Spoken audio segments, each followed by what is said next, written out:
চৈত্র মাস, আর এই সময়টিতে বৃষ্টির আগে কেরানীগঞ্জ জুড়ে চলছে পেঁয়াজ ঘরে তোলার এক বিশাল আয়োজন।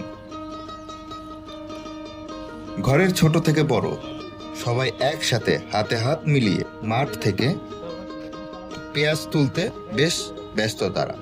বড়রা মাটি থেকে পেঁয়াজ উঠাচ্ছে, ছোটরা সেই পেঁয়াজ জড়ো করছে, আর কেউ বস্তা ভরে গাড়িতে তুলছে।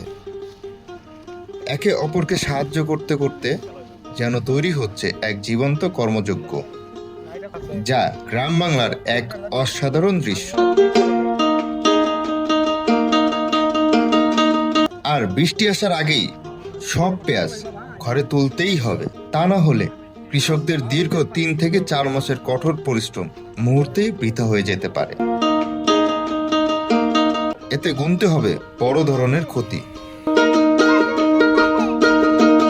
এদিকে বস্তা ভরা পেঁয়াজ নিয়ে গাড়ি ছুটে যাচ্ছে বিভিন্ন বাজারের দিকে।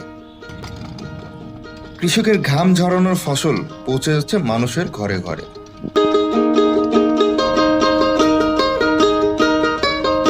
এবং যদি ফলন ভালো হয় সেক্ষেত্রে কৃষকও খুশি। তবে এখন দেখার বিষয় বাজারে পেঁয়াজের দাম কেমন হয়, কারণ পেঁয়াজের দামের উপর নির্ভর করে কৃষকের আসল খুশি। এই প্রশ্ন রেখেই শেষ করছি এবারের পর্ব।